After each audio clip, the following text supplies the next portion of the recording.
Welcome to this week's episode of Decoded, where we will explore the fascinating science behind what makes us grow older and what might help us stop the aging clock. Aging isn't just about wrinkles or grey hair. It's a complex journey shaped by genes, biology, and even a little help from artificial intelligence and millionaires. Settle in and join us as we unpack the science behind aging. Pay close attention to what you're learning, as we'll have knowledge checkpoints along the way to help you make sure you understand the concepts presented. Whether you're curious about the biology or the technology in the field, we're sure you will learn something new. Simply put, aging refers to the process of becoming older. In biological terms, aging can be defined as a deterioration of physiological function. In humans, the accumulation of changes over time, which can include physical, psychological, and social changes, impacts the aging process. As we age, our bodies become less capable of handling stress.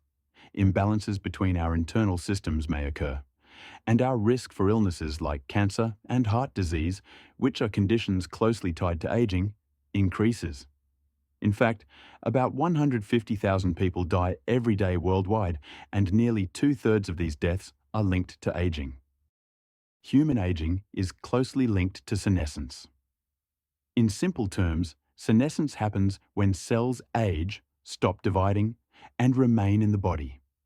Due to cell metabolism, these cells produce harmful byproducts. As we age, the amount of senescent cells in our bodies increases, increasing the toxicity in our bodies and accelerating the aging process. It's time for our first knowledge checkpoint. Question 1 is, what is senescence? Option A is a process where cells divide rapidly to repair tissue damage. Option B is a process where cells regenerate their DNA completely. And option C is a process where cells age, stop dividing, but do not die. Feel free to pause the episode to think through the options. The correct option is C. Senescence is a process where cells age, stop dividing, but do not die. As people live longer and technology advances, our understanding of the science behind aging continues to expand. Let's explore the research realm of aging, looking at how animal models and human studies shape our knowledge of this field. In 1983, researcher Michael Klaas made a novel discovery. He found the first genetic variant that could increase an organism's lifespan. He studied C. elegans, tiny roundworms often used in biology experiments because they are transparent, making them easy to observe under a microscope and share genetic similarities with humans. It wasn't until 1988, when Thomas Johnson worked on Klaas's experiments, that a gene was found linked to increasing an organism's lifespan. He discovered that a gene called AGE-1 could increase the lifespan of C. elegans by 65%. Then, in 1993, Cynthia Kenyon found another gene, DAF-2, that could double their lifespan without affecting their ability to reproduce. Both these genes are linked to the insulin signaling pathway, which controls growth, metabolism, and aging, suggesting this pathway plays a role in extending life. By the mid-2000s, researchers had uncovered even more surprising results. Certain AGE-1 variants could increase C. elegans' lifespan by 10 times. These worms were better at surviving harmful conditions, like exposure to toxic chemicals, but they struggled with heat tolerance. However, a trade-off was found in longevity. The offspring of the C. elegans with a lengthened lifespan could not reproduce, contradicting the earlier claim that longevity does not compromise reproduction.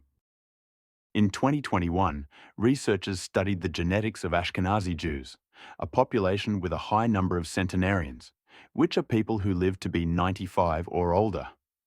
The study found that these centenarians had unique genetic variants linked to the insulin signaling pathway.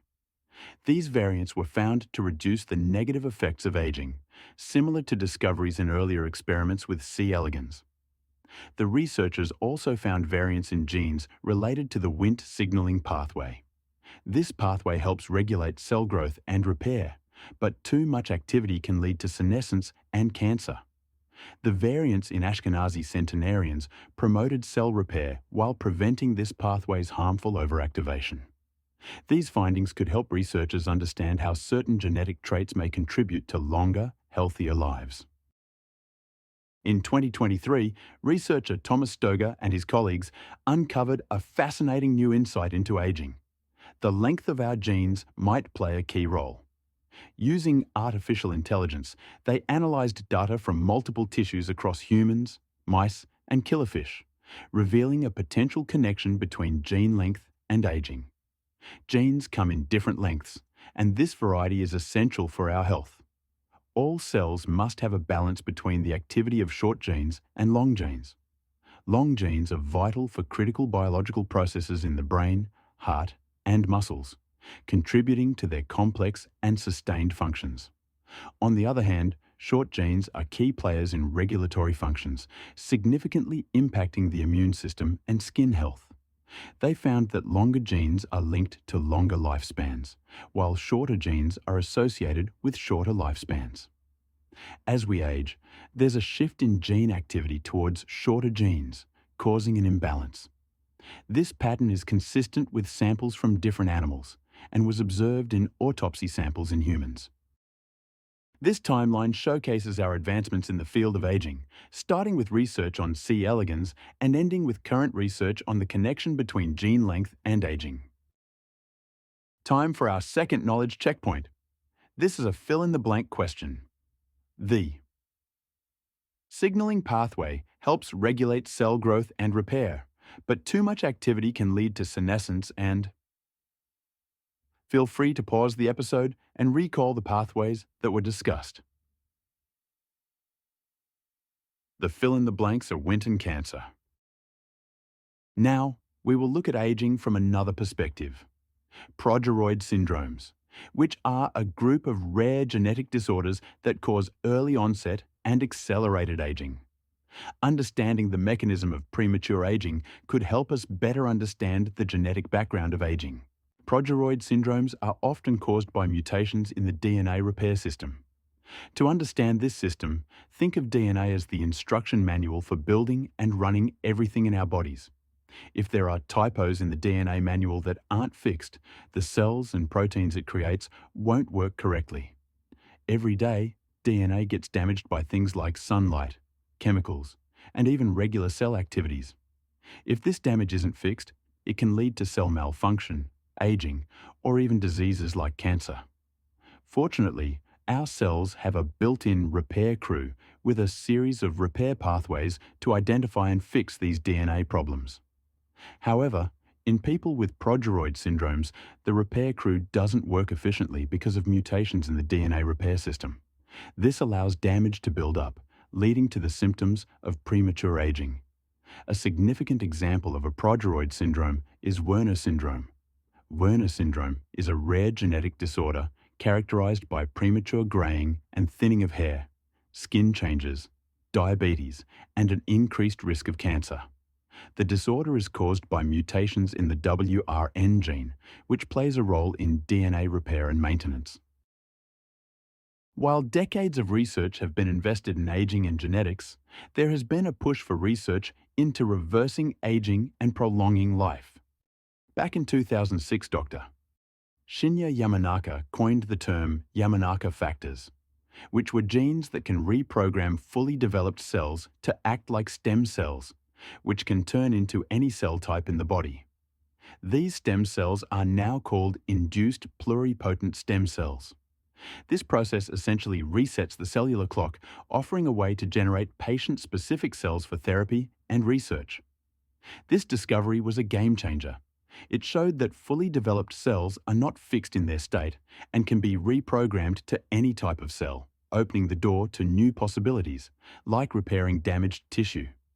This discovery won him the Nobel Prize in Medicine and Physiology in 2012. Building on Yamanaka's research, Dr. David Sinclair at Harvard Medical School has taken significant steps towards reversing aging. His research focuses on the epigenome, a system that acts like a set of switches, turning genes on and off to control cell activity. The epigenome is connected to aging because it influences how genes impact the body and cells' function. Dr. Sinclair and his team achieved something remarkable. They regenerated the optic nerve in aging mice and mice with glaucoma, a condition that damages the eye. They did this by rebooting the cells and effectively resetting the epigenome using the Yamanaka factors. This breakthrough could pave the way for future treatments to reverse aging and treat diseases. The quest to reverse aging is not limited to researchers. It's also attracting the attention of tech millionaires like Brian Johnson. Johnson has developed an anti-aging routine known as the Blueprint Protocol to reverse his biological age back to 18. His routine consists of hundreds of vitamins, rigorous diets, and exercise, costing him $2 million annually. This reflects how the fight against aging has become a personal mission for some, raising concerns about the feasibility and sustainability of such extreme approaches to combating aging. It is now time for our final knowledge checkpoint. The question is, in Dr. David Sinclair's research, what aspect of the epigenome is central to reversing aging? Option A is preventing mutations in the DNA repair pathways. Option B is resetting the switches that control which genes are turned on and off. And option C is enhancing the activity of genes associated with insulin signaling. Feel free to pause the episode to think through the options. The correct option is B. In Dr. David Sinclair's research, the epigenome is central to reversing aging because it can reset the switches that control which genes are turned on and off. In this episode, we have covered the biological process behind aging, learned about the impact of C. elegans, and learned about the contributions of different researchers to the field. As science and technology continue to advance, reversing aging may be a possibility, and researchers will not be the only ones interested. Thank you for tuning in today.